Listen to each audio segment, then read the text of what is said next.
Magandang hapon sa ating lahat.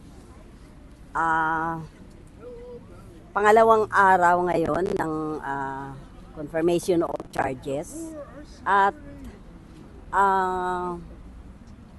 maayos na naipahayag ng mga prosecutors ang kanilang dapat sabihin na ito ay talagang tumagos sa aming mga puso.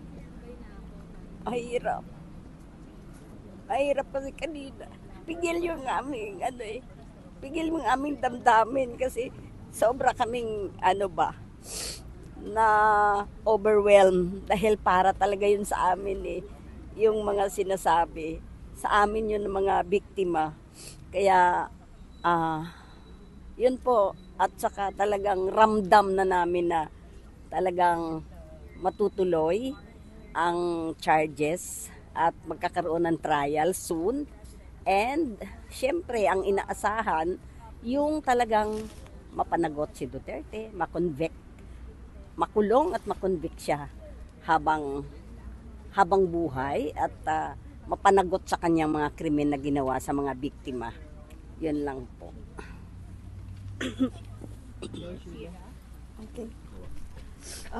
Yung mga nilatag po na incidences ng prosecution, kahit na iilan lang po yon sa mga incidents, they mentioned yung isa sa mga modus operandi, di ba po, binabalot ng packaging tape yung ulo.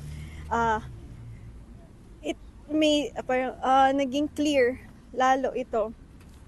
Naging clear lalo to sa amin na yung policies ni Duterte, yung rason bakit nangyari yon sa mga mahal namin sa buhay, yung mga incidences na example pa lang ng prosecution, it reminded us already sa kung yung rason bakit nawala yung mahal namin sa buhay. And it's also frustrating para sa aming mga pamilya na ang hirap i-put into words yung amount ng pain, ng suffering, ng frustration na dinadanas namin, na kami yung nananawagan ng justice pero kami pa yung vilified.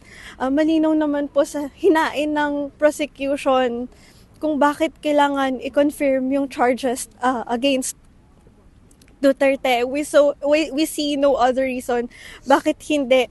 At we're grateful po sa prosecution sa paglalahad ng lived experiences ng mga families ng victims. Hindi lang po yung mga namatay, kung hindi yung mga naulilang pamilya. Hanggang ngayon po, we still feel overwhelmed and emotional.